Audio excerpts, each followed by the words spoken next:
Can't you think before you act? Is that why people call you thoughtless and useless? Apologize to me now, and it had better be sincere. When my husband talks to me like this, I have no choice but to comply. If I talk back, we'll end up in a big fight, and it might lead to divorce again. I learned from my last divorce that a woman must not defy her man. So in my next marriage, I thought I should be more submissive. But deep down, I knew that was wrong.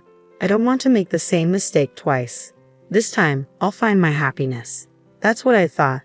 My name is Jory, and I'm a 35-year-old stay-at-home wife. After failing in my first marriage and going back to being single, I vowed not to make the same mistakes. I have been living quietly, thanks to my hard work. I met Brown, and we got married. I'm often looked down upon, but it's better than my previous marriage, which was full of fights. I just live quietly day by day. Brown is an energetic man, confident in himself and a bit overbearing. Maybe it's because he's 2 years older than me. You're a housewife, so you should make sure I can relax at home since I'm the one earning. That's what a wife's job is, he often complains. Why did you put away the remote? Leave it where I sit. You're really useless, he often says. Or you need to work on being more attractive, even if it means faking youth. Make an effort to look younger than your age with makeup. He criticizes my appearance constantly. These were issues in my previous marriage too. Back then, I would talk back to my ex-husband, resulting in big fights. Now, my thinking has changed and I've decided to keep smiling and nodding without talking back. That's what I endure now. Marriage is all about patience. That's what I believed at the time. If I couldn't endure it, I wouldn't find happiness in this marriage. During my previous marriage, I pretended to be less intelligent than I am. My ex-husband would rely on me when he was in trouble but would say, "Smart women just aren't that charming." I think that was one of the reasons our marriage was so unhappy.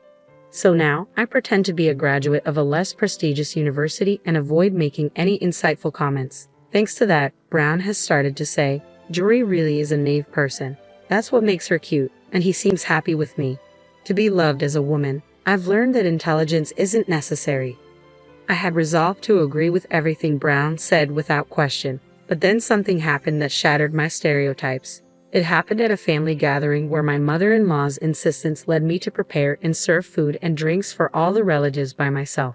After some thought, I realized that by cutting down on unnecessary steps and movements, I could manage everything on my own.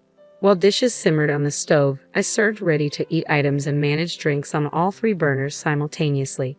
Just as I was finishing up, Brown's sister Kylie approached with concern in her eyes. "Jory, Mom says she's sorry. Are you okay? Can I help?" she asked. "I'm almost done, so it's okay," I replied, feeling surprised by her offer. "Almost done? Have you worked in the culinary industry or something?" Kylie wondered aloud. I worked diligently, and before I knew it, everything was ready. Reflecting on it, I realized pretending to be foolish wasn't as simple as it seemed. Despite my act, deep down, I had been imitating someone who once struggled with poor test scores in school. But bad test scores didn't equate to lack of intelligence. Eventually, the facade of pretending to be ignorant and suppressing my intelligence would lead to mistakes. I've been telling myself I'm stupid, just to be the kind of wife Brown approves of. I confided to myself. However, Kylie saw through my act. Despite being 6 years younger, she spoke to me with more maturity than Brown ever did. Kind words comforted me. "Jory, don't push yourself. It's okay to admit when you're struggling. My brother doesn't always understand other people's feelings, so I know it can be tough. Please rely on me during family gatherings. You don't have to do everything yourself," Kylie reassured me. Her words brought tears to my eyes. Pretending to be someone I'm not had been painful, and realizing that I felt compelled to act foolish just to be loved was heartbreaking. "Thank you," I whispered, grateful for Kylie's understanding and support. I expressed my gratitude to Kylie repeatedly and asked for her help in carrying the food. Since then, Kylie and I have been chatting on social media and occasionally going out together. My in-laws are unconventional, with my father-in-law working overseas and leaving my mother-in-law to manage the household alone. This independence means that when my mother-in-law becomes unreasonable, there's no one to intervene. Having Kylie on my side was a relief, but her support exceeded my expectations. At the next family gathering, when my mother-in-law tried to criticize me, Kylie intervened. "Mom, A son's wife is someone else's precious daughter. If I were to get married, would you treat me the same way you treat Jory? She defended me. Initially taken aback, my mother-in-law replied, but Jory is a divorced person, right?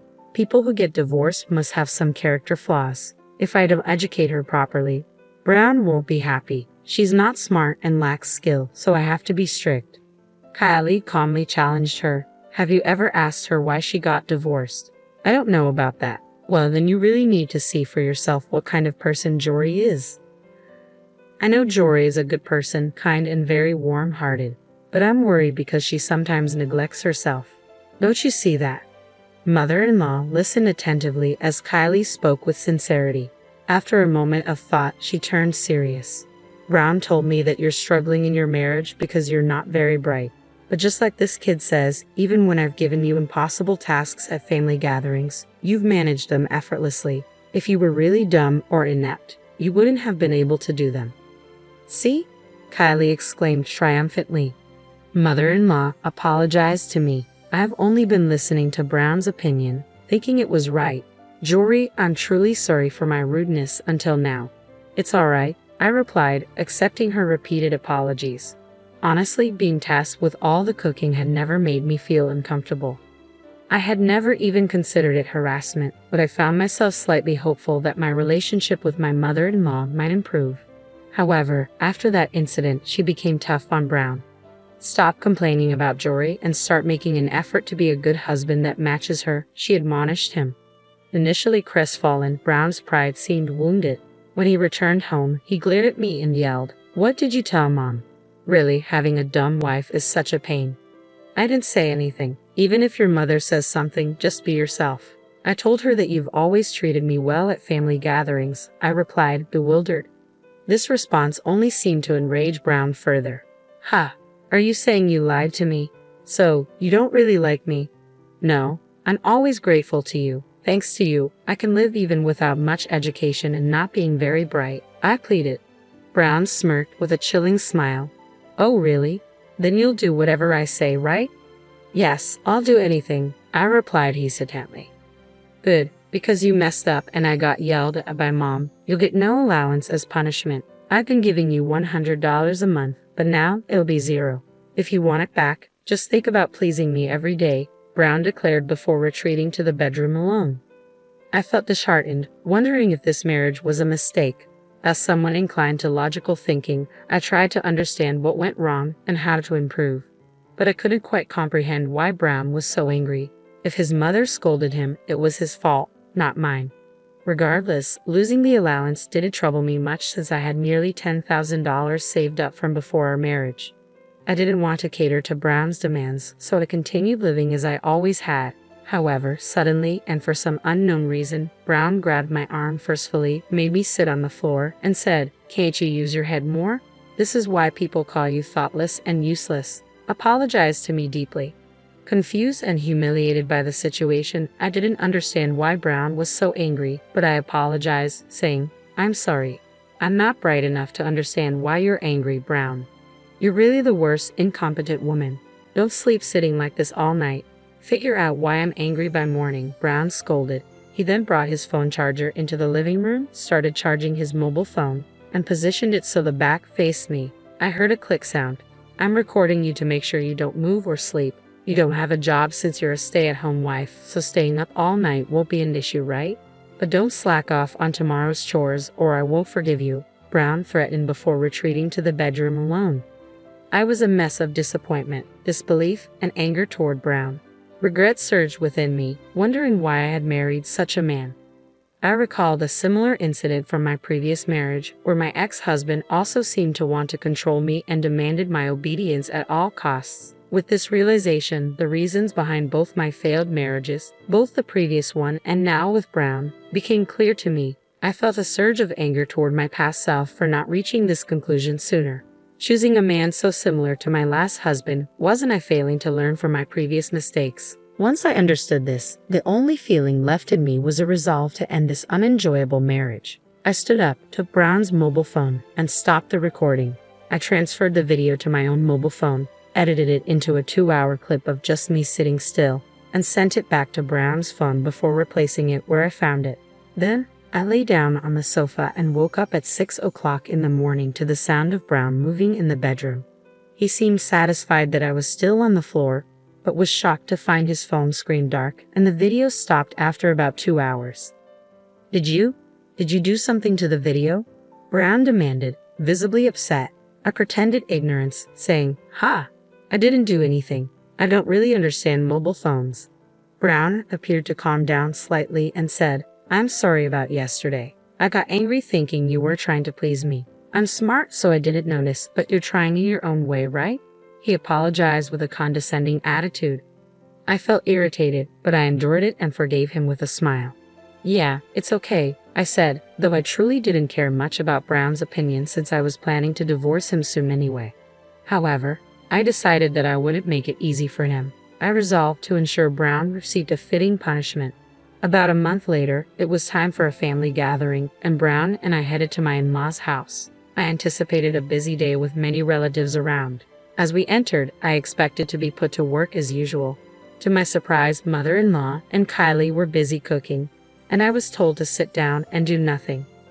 I hadn't interacted much with the relatives before, but Brown struck up a conversation with the man in front of him, and I joined in. It turned out the man was Brown's uncle, and something about him felt familiar to me. Brown began explaining, "My uncle teaches at Harvard. You might not understand Jory, but he's doing some impressive work in the field of chemistry." The uncle looked at me and exclaimed, "Brown, what are you talking about? There's no way Jory wouldn't understand that." His words left me even more puzzled. "What are you talking about, uncle? Jory graduated from a lower-tier university and can't even operate a mobile phone properly. She's not bright at all," Brown insisted. Despite Brown's comments, the uncle smiled kindly at me and said, "You're really quite excellent, aren't you? Why pretend to be foolish? Brown is the one who's actually at a much lower level. Doesn't it feel bad to be looked down upon by someone like that? You should just be yourself." The uncle's loud voice caught the attention of other family members, including mother-in-law and Kylie, who turned to look at us. "Well, I guess you're right," the uncle concluded, casting a meaningful glance at Brown. I was growing weary of being constantly ridiculed. Shall I tell the truth? I thought to myself. Actually, I graduated from Cambridge University. After that, I attended graduate school in America. As I revealed this, Brown's face registered shock. "Well, what? You can't be. I think my IQ is around 150 or so, but that doesn't mean I'm smart. I seem to end up marrying people like Brown. After all," I chuckled. Kylie spoke up unexpectedly. "Jory, could it be that your previous divorce happened because you were too smart for your husband to keep up with?" I had never discussed the reasons for my divorce, but it seemed Kylie had pieced it together. "Well, yes, that's right," I admitted. "My ex-husband said I was unattractive because I was intelligent. He believed women should be quiet, do housework, and only serve their husbands. I logically refuted him every time, and he eventually said he didn't want to be with me anymore. That's why I've been pretending to be foolish in my current marriage." As I explained, Uncle nodded knowingly. "I knew it. You were at Harvard's graduate school for a while after Cambridge, weren't you? I thought I recognized you. I never forget a face, though I'm not good with names. Besides, you were famous at the university for being both smart and beautiful." I was surprised by Uncle's recognition. "I was there for only about a year before moving to another graduate school," I clarified. "Now that you mention it, I did feel like I had seen Uncle somewhere before," I added, recalling the familiarity. Uncle laughed proudly. "Indeed, it was you? I thought you looked familiar." While Uncle chuckled, Brown's face turned pale and uneasy. Seeing this as an opportunity, I said, "By the way, there's something I want to show everyone." I took out my mobile phone and played a video. It showed me sitting on the floor while Brown instructed me to stay up all night. Brown's voice was clear on the recording. Brown jumped up in protest. "This is fabricated. You did this to frame me. The fact that you only filmed for 2 hours proves it was your fault." As he shouted, he grabbed my collar, but the men around us quickly restrained him. And then, mother-in-law spoke up, saying, "I don't want to dine with such a despicable man. Please throw him out." With that, Brown was escorted out of the house. At the entrance, mother-in-law admonished him as he crouched. "I didn't realize you were this foolish." "I was foolish as well. I'll contact you later about what to do next." Go home and behave yourself." She slammed the door and locked it firmly. Then mother-in-law bowed her head to me, tearfully apologizing. "I'm so sorry about Brown. I had no idea he did such a terrible thing." I once believed what Brown said. Kylie and I supported mother-in-law, comforting her as she cried. "Mother-in-law isn't to blame," I reassured her gently, repeating it until she finally recovered and put on a smile. "The food's getting cold. Let's eat together," mother-in-law suggested, and we all returned to the living room. Later, I engaged in conversations with Uncle about his university research and enjoyed chatting with other family members. Eventually, I proceeded with the divorce from Brown. It went smoothly, including the division of property. When I showed Brown the passbook with $10,000 in savings I had before marriage, his face contorted in frustration. "I should have been kinder. Even though I thought you were not smart, I'm sorry. You won't forgive me anymore, will you?" he regretted, apologizing too late. Despite his words, I ended my relationship with Brown decisively. Subsequently, Brown was disowned by mother-in-law and cut off by Kylie. He sought help from relatives, but none paid him attention, leaving him to live a lonely life. Since then, I've found a job and am working hard. I've come to realize that a woman's happiness doesn't solely depend on marriage. I can live happily without it, focusing on what I want to do. This is when I can truly be myself. Although I divorced Brown, I've built a strong relationship with Kylie. Moving forward, I intend to cherish being true to myself, occasionally meeting and enjoying time with those I wish to get along with.